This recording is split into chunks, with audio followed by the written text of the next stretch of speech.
Olá, Hollyweirds! Hoje temos um novo formato aqui nesse canal, nesse portal, nesse universo Hollywood Forever TV, que é um videocast, um vídeo barra podcast, que farei com meu amigo Ademir Correia, meu parceiro de lives, né, Ademir? Saudades lives, mas lives dead.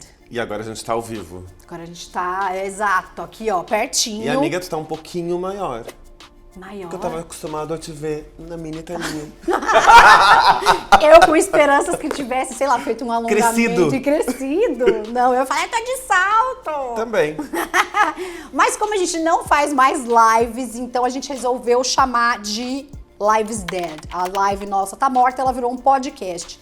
E hoje, né, Ademir, a gente vai falar sobre um tema que muito nos interessa, que muito nos obcecou na adolescência, que é senhorita Christiane F., tá? Que ficou famosa aí no mundo, na cultura pop, digamos assim, por sua vida trágica, publicada em livro em 1978. Esse livro aqui que a gente até trouxe, ó. Trouxemos.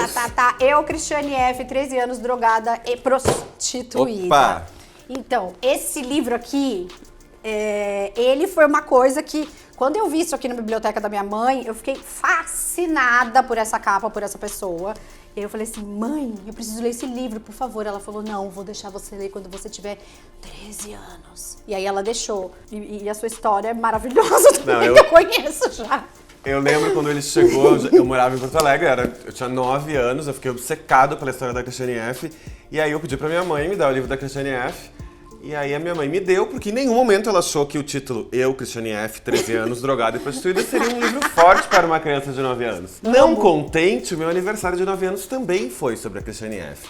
E aí, como na minha casa só tinha 2 decorações, ou era tipo 3 porquinhos ou Branca de Neve, ou um mix, o meu aniversário teve uma sessão de cinema de Christiane F. com os meus colegas de 9 anos. E aí foi quando a minha mãe se deu conta do que era Christiane F. E aí ela viu o filme e ficou... E aí ela viu o filme e ela viu que sua realmente... mãe é pisciana, né, Ademir? Que eu sei. É a típica coisa que eu faria com o meu filho. Tipo, de boas. Ela nunca achou que aquilo fosse muito... A minha mãe nunca ligou muito pra essas coisas. Eu sempre vi filme de terror. Mas a minha também não. E aí ela não imaginou que Christiane F. ia moldar a minha personalidade. Exato. Então, a minha mãe falou Moldou. assim, não, acho que 13, né, tá bom pra... Bom, eu pintei meu cabelo dessa cor, vou tentar achar foto pra mostrar com vocês, com 13 anos. Tinha uma coisa que o Ademir fazia lá em Porto Alegre, eu fazia em Ribeirão, que é, a Christiane F. no filme, ela andava com um saquinho de supermercado, não era bolsa, ela colocava as coisas dela num saquinho de supermercado. E aí eu comecei a ir pra escola, levando minhas coisas num saquinho de supermercado, como se eu tivesse ido pra balada que a Christiane F. ia. Não, acho que tem uma coisa que é muito legal dessa história. Obviamente é uma tragédia, né? Eles notam... É uma tragédia, e a gente já vai falar sobre ela totalmente, vamos falar né? sobre tudo, Eles notam... É um livro, né, que virou filme, o livro, a reportagem, eles notaram que a juventude alemã estava se prostituindo, enfim, a Alemanha tinha outras questões, e esse livro fez eles olharem para os jovens ali. Só que, ao mesmo tempo, ele se transformou num fenômeno cultural, porque ele tinha Bowie envolvido, tinha uma cena cultural de Berlim. Fortíssima. Ali dos anos 70, e final dos anos 70, e aqui também foi muito importante. Então, assim, as pessoas ficaram loucas por esse livro, e loucas por esse filme. E não era uma questão de apologia às drogas nem nada. Saíram várias reportagens, depois eu resgatei isso muito tempo depois, que falavam que o filme romantizou o uso de drogas, romantizou a prostituição e tal. E, na verdade, é um super livro que conta essa história, que é uma história super... É quase um true crime que a Alemanha deixou acontecer com as crianças e adolescentes naquela época. Nossa, total, uma boa definição, até porque... É muito real o livro, né? Super.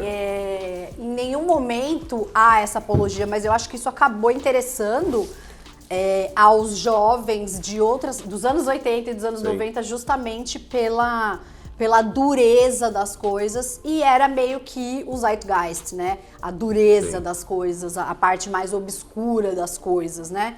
Então virou sim um fenômeno de cultura pop. E aí, muito legal também a gente começar a falar como surgiu aí o livro, né? Super. Os 2 jornalistas, né, Kai Hermann e Horst Rieck, estavam fazendo ali uma matéria para a revista Stern sobre prostituição de pessoas muito, muito jovens, né, menores. em Berlim. E aí eles compareceram numa audiência que estava rolando de um cara pedófilo, né? Que acabava dando asilo, né? Dava quarto, comida, pra mulheres, meninas, pra terem relações sexuais com ele em troca de heroína e tal, e ele foi julgado. Nesse julgamento, a Christiane F. chamou a atenção desses dois repórteres, e aí eles quiseram pegar um depoimento dela um pouco mais profundo, ainda para a matéria, e eles acabaram gostando tanto que acharam que seria interessante transformar isso num livro, né? Que é esse livro aqui. Sim. Onde ela contou as coisas bem, assim, né? Bem na real. Porque assim, ela conseguiu...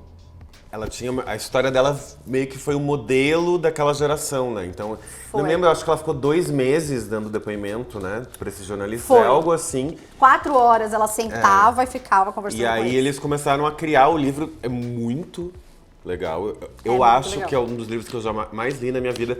Teve épocas da minha vida em que eu li esse livro todo ano, eu li uma vez. Eu li muito também, mas então é muito legal voltar, muito legal, né? porque ele conta... E ele tem essa coisa de fascínio, porque ela tá num momento muito em que eu, aos 13 anos, eu não sabia nem o que eu queria da vida, e aquela pessoa já tava com uma experiência... Acho que isso que fascinava também, né? Absurda, assim, e ela já tava vivendo coisas culturais e estéticas, porque era isso, assim, ela tava tendo uma vida de adulta aos 13 anos, por mais trágico que fosse, era uma vida de adulto. Ela, tipo... Era. Independente do meio, ela tinha a própria grana, ela ia pra balada, e aí isso é uma coisa que pra mim foi muito chocante na época, assim. E obviamente tem uma questão de Berlim, da ideia meio do punk, do grafite, da noite. Isso, totalmente. Eu acho que... E tudo misturado, assim. E era muito legal, né? Porque no livro tem um momento em que ela descreve, assim, qual era a situação dela antes dela entrar no rolê da heroína e antes dela entrar no rolê da prostituição e etc, né? Que ela cresceu num conjunto habitacional, assim, muito grande, que chamava Gropiusstadt, né? Stadt, em alemão é cidade. Então era quase que aquilo lá funcionava como uma célula independente, né? Ali, afastada do centro de Berlim. Então, e aí ela conta que lá não tinha nada pra fazer, né? Tipo, não tinha nada pensado pra crianças. As crianças, os elevadores estavam sempre quebrados, então as crianças não iam pra casa fazer xixi quando estavam brincando, faziam tudo xixi ali mesmo. Ela falou que era um ambiente bem terrível, assim, que a única coisa que tinha por lá era um centro de cristão de jovens, e foi lá que ela começou a usar drogas, que ela fumou haxixe, que ela tomou LSD, tomou Valium, etc. E aí logo depois ela começa a frequentar a Sound.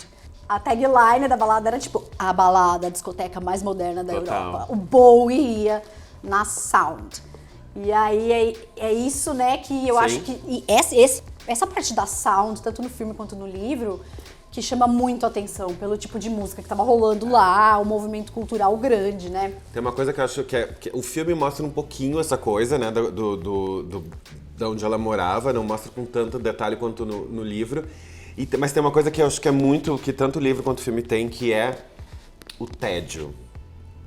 Então, assim, essa menina total. e esse monte de gente dessa idade num lugar gigante, esse conjunto habitacional gigante, sem nada pra fazer, sem meio que perspectiva, porque eles eram um conjunto popular, então assim, eles estavam era um conjunto de pessoas que estavam com pouca grana.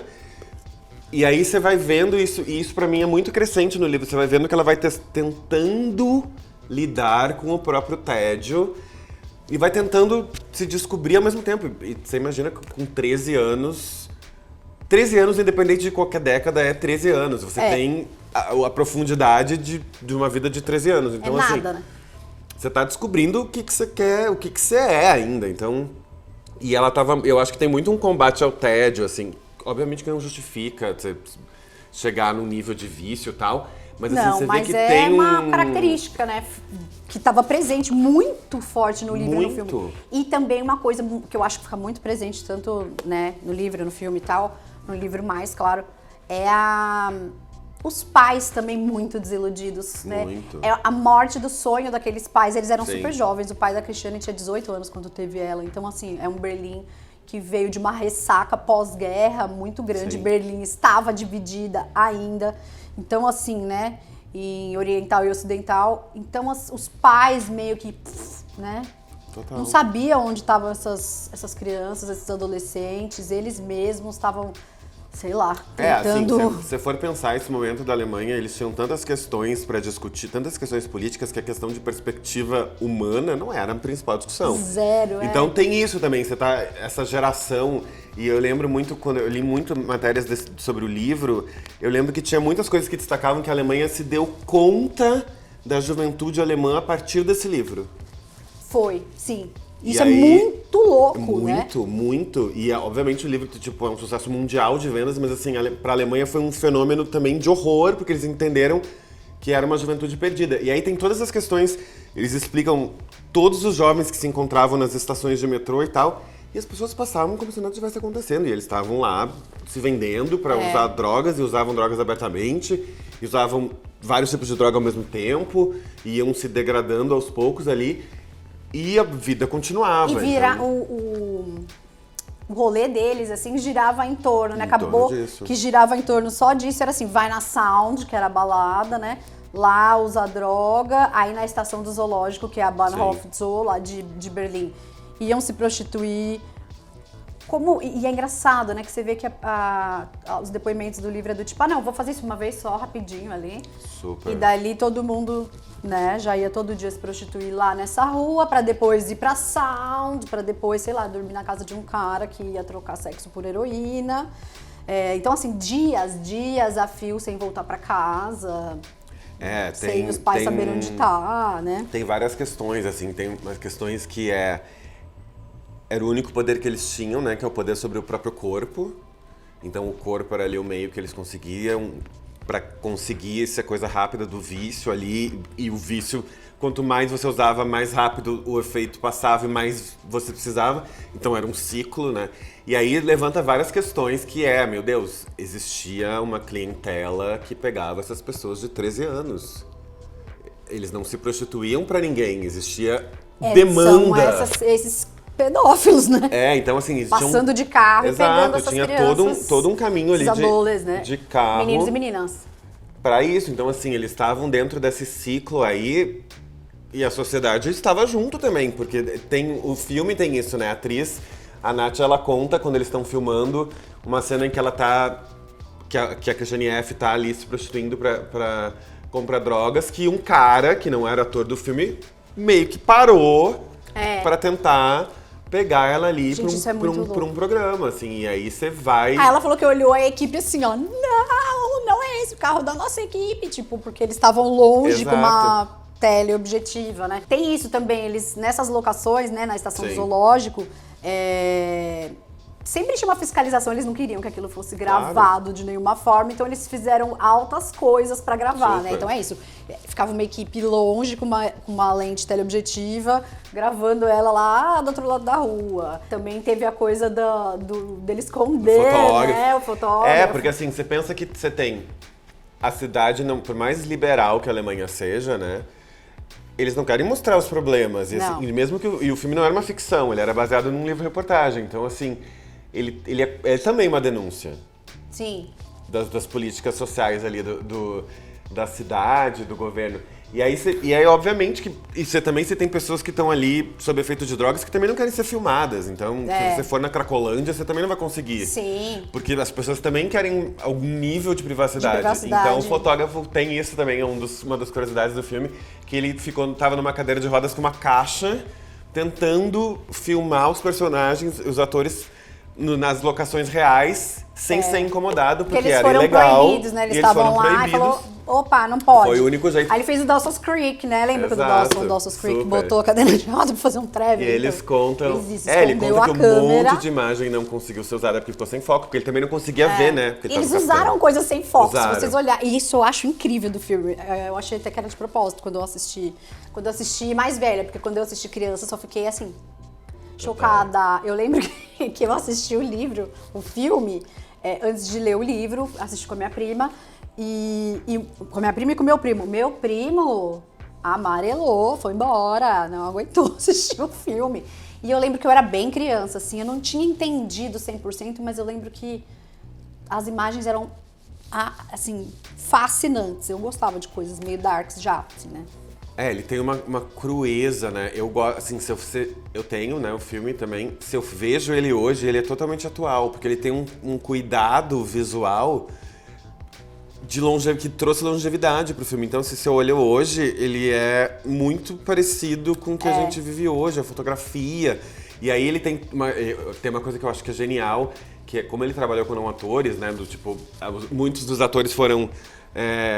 O cast aconteceu nas escolas, tal. Isso é muito legal. Isso é muito legal, né?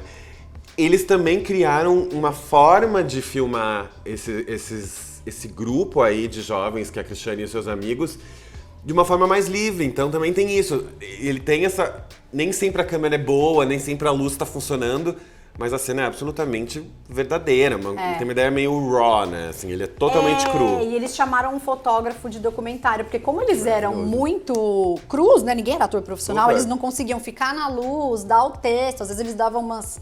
E aí o diretor, o Uli Edel, resolveu falar assim, não, vou chamar um fotógrafo de documentário, aí ele se vira pra pegar essa galera e eles se movimentam livremente. Isso é muito legal também, né? Tem a cena, né, da galeria, do shopping com o som de Heroes, que é eles correndo, que eu acho que é pra mim uma das cenas da vida, que é só eles correndo e toca Bowie, e eles correm, eles destroem uma máquina pra pegar dinheiro, e aí eles continuam correndo, aí eles caem, eles sobem no rooftop. E aí você vai vendo, assim, é uma cena absolutamente incrível, porque não é nenhum Trevin, né? A câmera que tá acompanhando.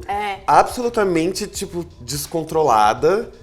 Com eles absolutamente fora... O filme é super escuro. Meio claro, meio caindo. Amo filme escuro. Eles se tropeçando e aí eles caem, aí cai a Cristiane. Aí você olha assim, meu Deus. Talvez seja isso que faça o filme viver até hoje, depois de 40 anos, e virar essa discussão que a gente tá tendo aqui, né? Eu olho hoje... E eu ainda tenho o mesmo fascínio. A gente tá com as camisetas, acho que é importante. Não, vamos mostrar. Eu ganhei ele do Ademir, inclusive, essa maravilhosidade. A gente tá com as camisetas do elenco. E eu lembro muito, assim, obviamente, tem a questão das drogas do filme, que é muito forte. Mas tem uma questão também, eu lembro que foi a primeira vez que eu vi uma coisa que não era americana. Então, assim, eu tava vendo Berlim, que era uma cidade na Alemanha, da Europa. Eu tava vendo uma cena europeia de ser jovem, assim. Isso também foi muito fascinante pra mim. E Bowie foi muito fascinante pra mim, porque ele faz total parte dessa cena, né? O que ele criou, o que eu conheço do Bowie, o que eu gosto dele tem muito a ver com esse... Bowie do meio dos anos 70, né, até o final dos anos 70, eu acho, é o meu Bowie favorito. E ele tem Bowie no filme, né? Então, assim, ele tem ainda no show. Este fascínio, que é uma história real, né? Que é o show... que a Cristiane F. real foi mesmo no show do Bowie, ela realmente era fã dele. E o Bowie participou do filme, assinou a trilha do filme, Heroes, que não é do filme, se transformou meio que uma das músicas tema aí. Do filme. E aí tem a cena dele que é gravada, que é filmada pro longo, que eu acho absurdo, eu amo essa cena. É absurdo, com aquela jaqueta vermelha. E ele tá full na época, assim, no I Duke. Super. Né, assim, ele tá magro, ele tá com uma cara de mal, ele combina muito com todo esse rolê, né? Combina. E eu acho muito legal, assim, no livro, que a Cristiane F., quando ela conhece a galera que vai começar a andar com ela, né? Tipo o Axel, o Detlev, o Atze, a Bebse, a Estela, né? Que são esses personagens amigos dela. Ela fala que todos eles, principalmente o Axel, né?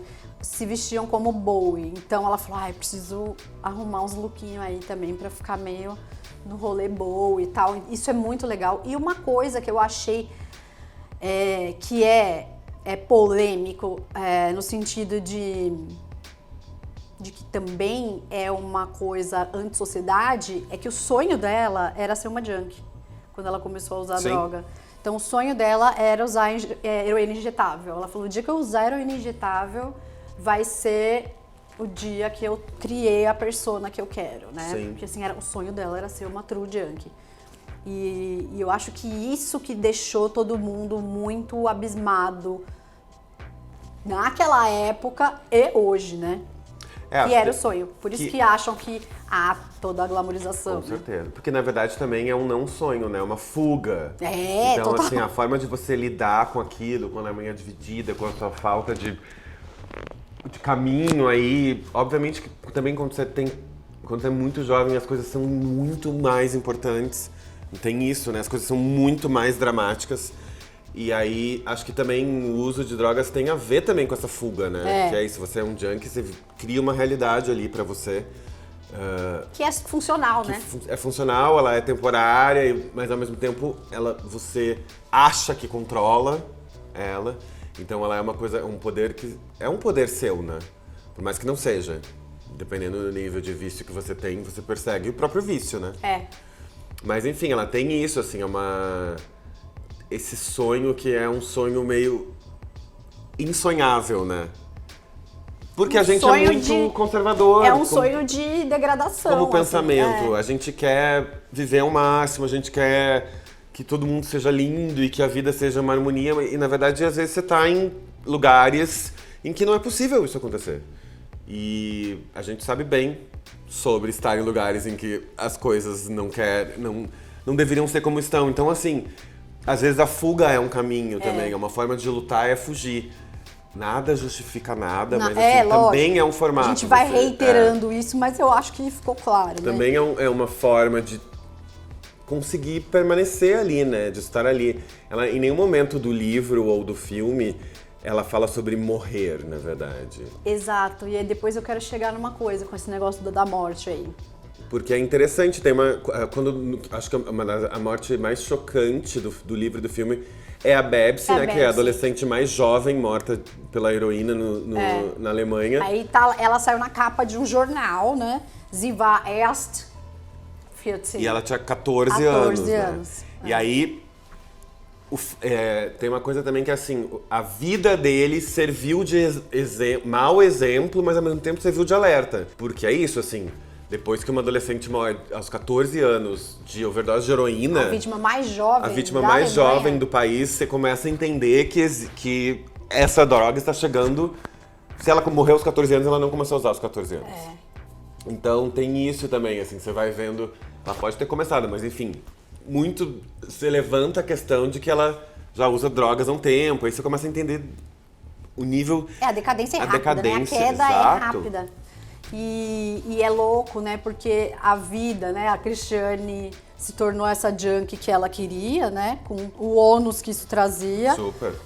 Nem sei se depois ela sonhava em ser junkie, mas... Aliás, sabemos, né? Depois ela só manteve o vício mesmo pra não passar mal. Total. Se prostituiu, passou por várias coisas. E aí, quando os amigos começaram a morrer, que o bicho começou a pegar, né? Ela namorava o Detlev.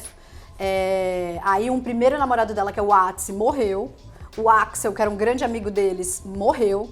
A Babsi morreu. E aí que ela tomou uma overdose, né? Ela ficou bem desesperada, tomou uma overdose, mas conseguiu sobreviver. E aí resolveu fazer um tratamento aí para desintoxicação, né? E é o fim do livro. Quando ela tá no tratamento para desintoxicação, ela é mandada pro interior lá da Alemanha, uma cidade Zika, micro, que eu esqueci o nome, na casa da avó dela. E até os 2 repórteres que estavam fazendo a matéria que se transformaria em livro iam pra lá entrevistá-la também, né? E ela ficou lá. Acho que isso também é legal de falar. Durante o livro e o filme, você não entende aonde que os pais estão. Aí você começa a entender que eles criaram uma vida paralela, tanto os pais quanto os filhos dessa geração.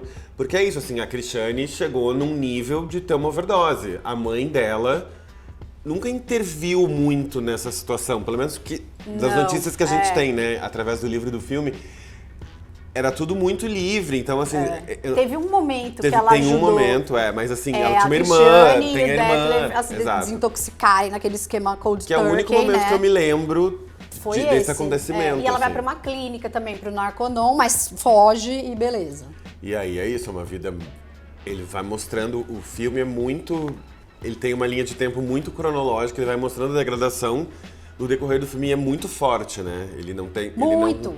Ele não poupa a gente de nada, assim. Assim, quando eles estão usando heroína nos banheiros, tipo um negócio nojento, usando água da privada pra preparar a seringa que eles vão injetar, sabe? Tipo, que eles gravaram nos próprios banheiros públicos, né, da Alemanha. E tem uma coisa, pra mim, assim, quem já viu, por exemplo, Requiem para um Sonho, já viu Transpotting, o Christiane F., ele é a gênese dessas cenas, dessa ideia, dessa... E é zero cosmético Zero também, cosmético. né? Ele não tem, assim, um respiro de estética. Não, ele tem... Eu acho que ele, obviamente, que é um filme...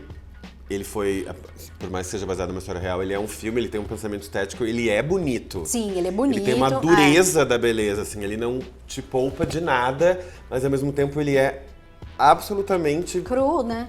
E você fica um pouco meio extasiado de ver aquela situação, e ele é muito bem editado, e ele... As pessoas... Você consegue entender ali a formação daquele grupo, e tudo que eles faziam, se a gente olhar, a gente olhando do Brasil... ultra moderno, muito pra frente do que a gente viveu, então, naquela idade, né? Sim. Então, assim, pra mim, quando eu vi isso, pra mim, assim, eles era onde eu queria chegar, porque eles viviam, por mais horrível que fossem as coisas que aconteceram, e por mais que muitos tenham morrido de overdose, eles estavam experimentando uma vida, e inclusive uma vida cultural, É isso. que eu nunca teria, porque eu tava no Brasil Você e tá no eu Brasil, não era... não chega, né? E a gente não era um polo criador desse tipo de conteúdo naquela época, assim. E pensei muito nisso, assim, quando eu era adolescente, para jovem, do tipo, meu Deus, eu preciso morar em Berlim, eu faria qualquer coisa pra morar em Berlim, eu queria era muito meu pra sonho lá. também. Eu queria entender esse lugar, entender essa cultura, e pra mim Não, tudo era incrível. Eu tinha uma amiga que ela era ginasta, então ela viajava, uma colega, Aham. e ela viajava muito para vários países, porque ela competia. E aí ela ia para Berlim. E aí eu falei, ela chama Georgia, pelo amor de Deus, você tem que ir na estação do zoológico, porque blá, blá, blá, blá. E ela tipo, mas eu só tenho 12 anos, sabe? Amo. Então ela falou assim, mas, o quê? Como assim? Eu falei, então, se você passar lá, você tira uma foto, pelo amor de Deus. Eu contei a história por cima pra ela que menina bizarra. Enfim, sabe, tipo... Mas o tanto que eu invejei, eu falei assim, quisera eu ser uma ginasta pra ir na estação do zoológico, sabe? Tipo, era meu sonho. Não, eu amo. Quando eu fui a primeira vez pra Berlim, eu chorei muito nessa estação. E eu não fui ainda pra Mas na Berlim. KNF. Ele me mandou as fotos, eu quase morri. Nossa, eu chorei muito. Foi com a Gabi, minha amiga que mora lá. E era assim, pra mim foi tipo um marco eu fazer esse tour da Christiane F. Porque foi uma coisa que me acompanhou a vida inteira. Até hoje, na verdade. E aí, obviamente que hoje é outra estação. Eles fizeram Sim. todo uma limpeza na estação, então eles... E aí mudaram pra outra, Mudaram né? pra outra, Essa estação que é a estação do zoológico, como a Fernanda falou, ela é uma estação de metrô, não é mais um polo aí do que já foi, mas é muito emblemático. Muito. Tem 2 tours, né, em Berlim, que é o tour do Bowie, também deve ser da Christiane F, foda. e o tour da própria Christiane F, que são os endereços dos lugares em que eles passavam, a estação, o endereço da Sound, onde ela morava, onde o Bowie gravou o Heroes, onde ele morava, onde foi o show da fase de Berlim dele. E tem esse tour que você faz lá pra acompanhar essa época. Um tour profissional, que é uma pessoa te acompanhar. Ai, que legal, vou querer fazer. E aí é muito legal, assim, porque você vê... E obviamente ela tá viva, né? A Christiane vai fazer... Então, acho legal a gente falar aí um pouco acho sobre que isso é muito o importante. after, né? Muito Hoje ela tem importante. 58 anos, quer dizer, ano que vem ela faz 60 anos. Exato. E ela não parou de usar heroína, né? E depois ela conta tudo nesse livro aqui, que é A Vida Apesar de Tudo. Que é Meine zweite Leben, tipo, minha segunda vida. E aí, basicamente, esse livro, que é muito louco, né, Demi? Muito. Ela conta que ela ganhou muito dinheiro, porque virou um best-seller na Muito. Alemanha. Tipo, ela falou, um belo dia eu fui olhar a minha conta e tinha 400 mil marcos.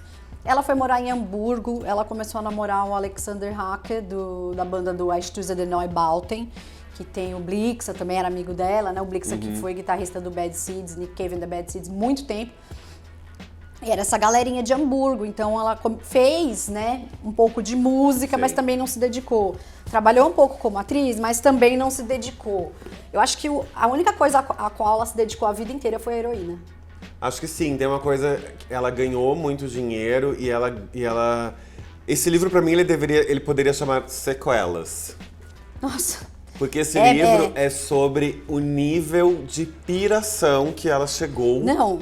sendo a própria Christiane F. Então, Aqui, ó. Aqui ela tá na Kultbusse. depois a gente põe um insert aí, mas que é a nova estação do zoológico, e aquela já deve ter uns 30 Não, e aí o livro conta, né? Porque ela foi pra Hamburgo, depois ela foi pra Grécia. Ela foi pra Hamburgo, ela foi pros Estados Unidos promover o filme. Ela... Ai, vamos falar dessa maravilhosidade que ela conheceu o Bowie, que ela era tão fã. Super. Ela foi pra Suíça porque ela ia aprovar um dos cortes do filme Christiane F., né? E ela passou em Lausanne, onde o Bowie morava na Suíça. E ele foi buscar ela num carrão e tal. Tava só os dois, porque ele queria conhecer ela sem assistentes e tal. E ela falou assim, nossa, mas ele... Parece que ele é tão magro, ele é menor que eu e ele tá de bigode, igual meu pai. E aí ela falou que ficou tão nervosa que não conseguiu falar com ele, ficou só olhando pela janela, nunca mais falou com ele. E aí falou, ele foi uma decepção pra mim depois que ele lançou o Let's Dance, então depois eu não gostei mais dele. Ela é muito desapegada de tudo, né? Tipo, dos ídolos, dos amigos, é muito louco isso, né? Não, eu acho que também tem uma coisa, essa parte do Bowie, eu fiquei muito pensando nisso quando ela fala no livro. Também ele tá ligado a um momento vício, droga, vício dia a dia e degradante dela, né? Então também pode ter isso a ver, assim, porque era um momento. Obviamente que isso não tem nada a ver com a música que o Bowie criou nessa época, mas tem a ver com a geração que ela, com o grupo ali que ela tava, que gostava de Bowie, eles amavam, mas que ao mesmo né? tempo tava ali se destruindo dia a dia. Não sei, só sei que achei engraçado. Ela fala, ele tá de engraçado. bigode por causa do... Ai, meu pai, não. Eu acho muito louco, porque assim, eu tinha uma perspectiva dela, uma história, uma narrativa dela que eu criei pra mim. E Eu aí também. O segundo livro Destruiu tudo. destruiu totalmente essa narrativa, o que é ótimo. Isso que eu ia falar, eu gostei. Eu fiquei O que é desolé, mas muito gostei. bom, pra gente não ficar parando nas narrativas dos outros. E ao mesmo tempo, ela se transformou numa pessoa que eu olhei e fiquei pensando, meu Deus, ela ficou muito sequelada. Eu não consigo mais reconhecer o pensamento, assim. E aí você falou, né? Bom, ela foi pros Estados Unidos, foi pra Hamburgo, teve as bandas das punks, foi pros Estados Unidos, foi pra Grécia, conheceu o cara que ela disse que é o amor da vida dela e tal, lá. Daí ela foi pra Suíça, um casal de artistas ficou meio que bancando ela só pra ver se ela criava alguma coisa interessante, porque eles achavam ela interessante. Aí ela fugiu, tinha um parque, né, lá na Suíça, que era um parque onde as pessoas podiam usar heroína livremente.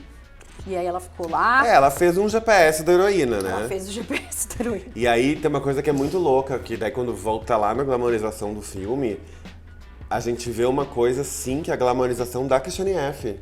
As pessoas achavam interessante, e eu ainda acho ela interessante, por ela ser drogada.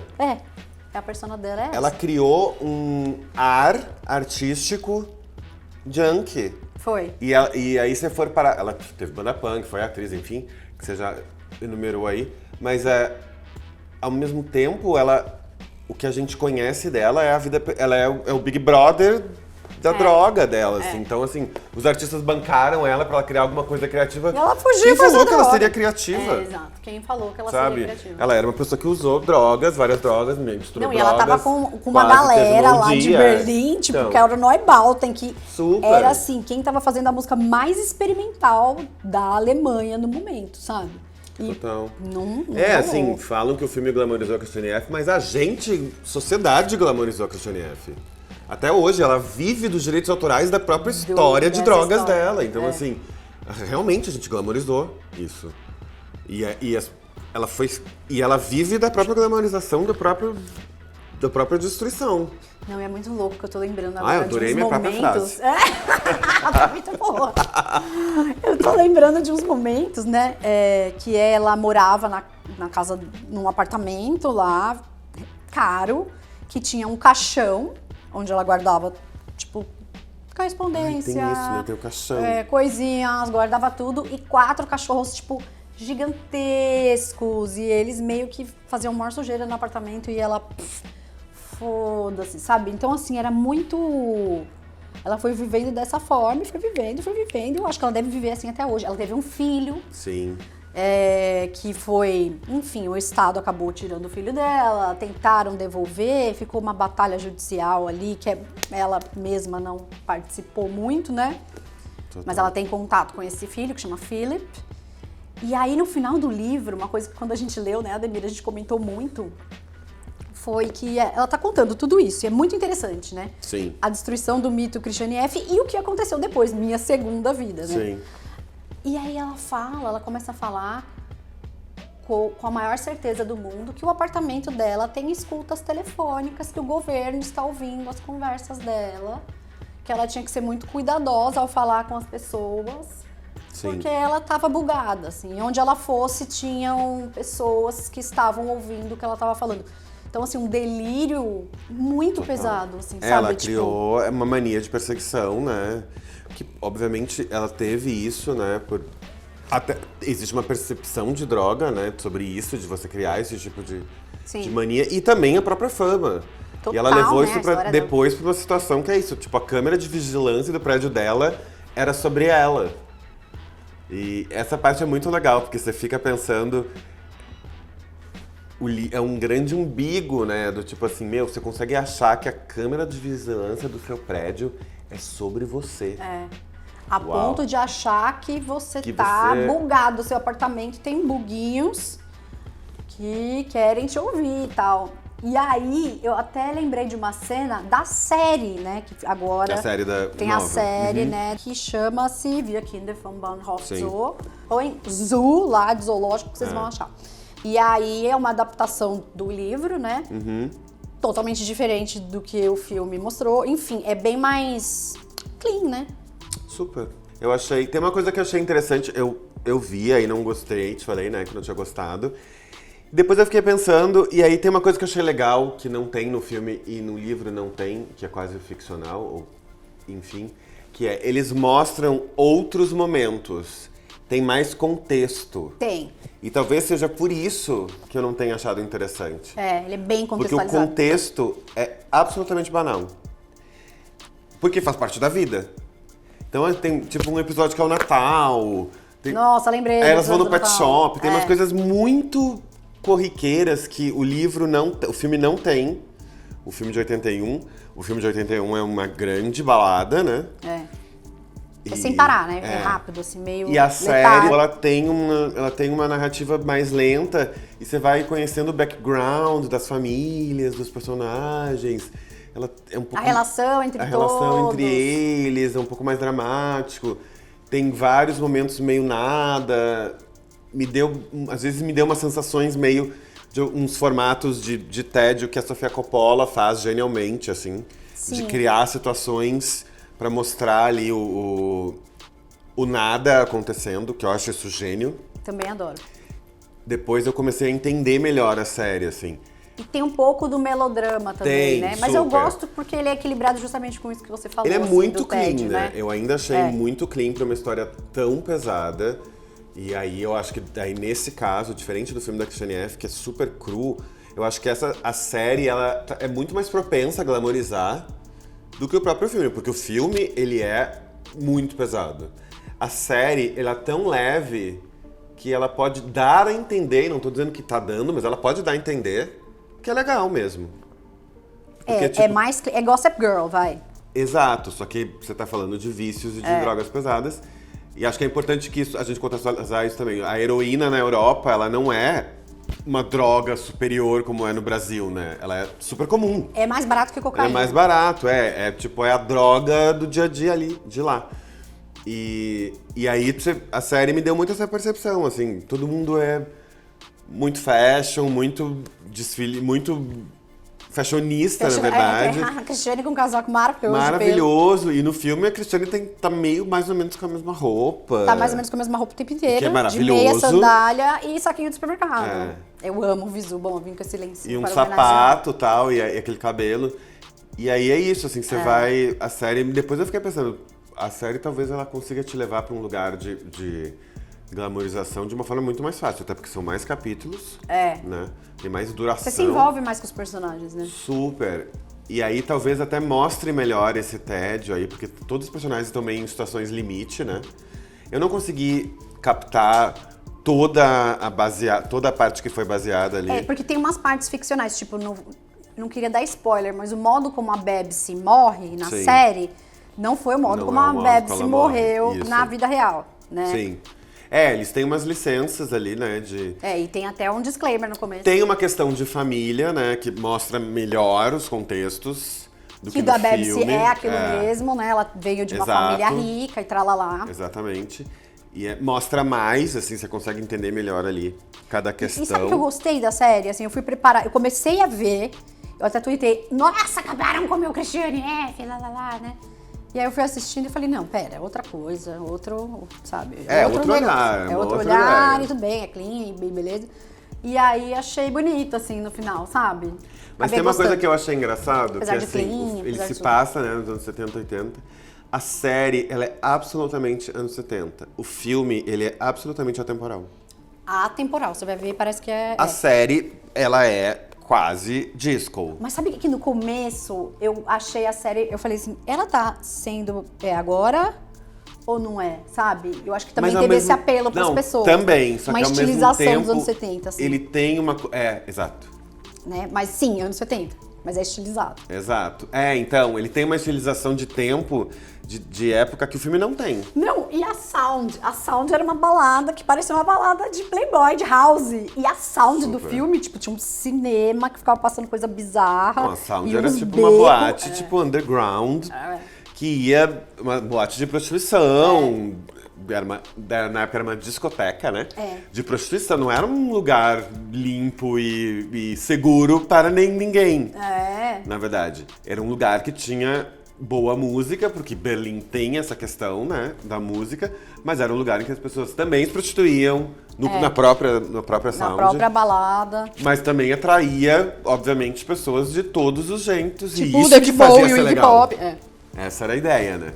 Por muito tempo na minha vida eu quis ir na Sound. Nossa! Mas ela fechou. Infelizmente, quando eu descobri isso, eu fiquei arrasada. Mas tem aquele panfleto da Sound que a gente bota aqui, quem estiver só nos ouvindo, põe aí Sound, que vai ser um panfleto que é uma boquinha. É maravilhoso. É Europa Modernste Discotheque, né? É maravilhoso. Emblemático. E aí, mas a série é legal, eu acho que vale, sim, eu gostei. Ela é Apesar de incomparável, tudo. né? São Não dá pra comparar. duas visões totalmente diferentes. A série mais nova consegue ser... Eu acho mais antiga que o filme. Mas acho que vale. Acho que a gente tá num momento também de estilizar as coisas, de estilizar o mundo aí. Vale De criar... Tem super a ver com redes sociais, eu achei, porque tem uma coisa Também de achei, estilização Que louco imagética, isso. né? Teve momentos da série que parecia... Eu olhava e aquilo parecia que tava dentro de uma loja de decoração. É mesmo? E era o apartamento da Christiane F, sabe assim? E aí Do você vê. Axel. Porque é muito estilizado. É muito estilizado. É tipo assim, vamos fazer uma coisa podre. Mas a ideia é essa. Mas legal, assim, também, né? E aí, Christiane F. hoje está com seus 59 anos, ano que vem fará 60. Ela tem uma doença crônica do fígado. Sim. E é isso, assim, né? As pessoas estão até surpresas, porque é uma doença bem grave que ela tem. Ela faz esse tratamento, ela mora sozinha em Neukölln, né? Em Berlim. Eu não sei, já muito se falou se ela faria um outro livro e tal. Eu não sei, sabia? Eu sempre fico pensando... Eu acho que ela contou tudo aqui, ó. Porque também... E aí tem uma coisa que é muito louca entre os dois livros. O primeiro livro, ele não foi feito por ela. Ele é totalmente diferente. Sim. A narrativa do Christiane F., ela é totalmente jornalística. Apesar dela ser a visão da Christiane sobre o mundo, o segundo livro é a visão dela. E aí é uma visão totalmente diferente. Eu fiquei muito pensando nisso, assim. E ela é fria, né? Porque o livro, o primeiro, o Eu, Christiane F., ele é carregado de significados ali. A vida, apesar de tudo, é assim, ok. Blá. Tem uma frieza que eu... Que é legal, porque é uma visão punk sobre a vida. Que é o que ela é. Não, então punk, que tem uma hora no livro que ela tá falando do Bowie de novo. Ela fala, e depois quando o Bowie ficou eletrônico, eu amo essa fase que é o Outside, o Earthly. Sim. E quando o Bowie ficou eletrônico, mainstream eletrônico, que merda. E eu pensando, gente, imagina, pra mim aquilo ainda é incrível, né? E pra ela é mainstream, porque ela é muito subversiva, assim, né? Super. Musicalmente, é muito punkzona. Mas eu gosto desse livro, não sei se ela vai lançar mais alguma coisa. Já ouvi de pessoas que moram em Berlim que não é difícil cruzar com ela na rua, que tem uma clínica lá de metadona, que ela tá lá direto, né? Vai lá buscar a metadona, que é um substituto da heroína, quando você tá fazendo um tratamento de desintoxicação. Então, quem sabe, né, Demir, um dia se a gente for lá pra Berlim, Total. a gente não encontra essa Christiane F. Muito. E mais alguma coisa a acrescentar aí sobre esse Não, mas mito? acho que a próxima aí da Berlim a gente tem que ir junto. Nós vamos. Porque também acho que é bom a gente deixar isso explicado que o fascínio por Christiane F. também uniu a nossa amizade. Pô, foi Não mesmo. só, mas isso foi muito interessante, porque os Foi. dois tinham micro-obsessões específicas sobre a Christiane F., a sua história, e a Alemanha, e o Bowie. E a gente foi meio que se unindo, e a amizade foi unindo esse quebra-cabeça. Também tem isso. Super! Eu lembro que você tava com uma camiseta verde da Christiane F. Quando a gente trabalhava os dois na Rolling Sim. Stone. E aí eu falei, Christiane F! E a gente começou a conversar, e aí muitas micro-obsessões em comum, né? Aí a Total. gente ficou amigos para sempre. Pois é, e aí estamos nessa primeira Live is Dead. Live is Dead. Novo Tinha formato. que ser esse tema. É Amo. isso. Bom, acho que é isso, né, Ademir? Super. Então, ó, Live is Dead it's happening, está acontecendo, não sabemos qual será o próximo tema, mas pode ter certeza que vai ser uma coisa muito interessante. Mas vamos trabalhar com tema surpresa no primeiro momento pra ver o que acontece. Ah, gostei, né? Super. Então é isso. Tchau, gente, até a próxima. Tchau, gente.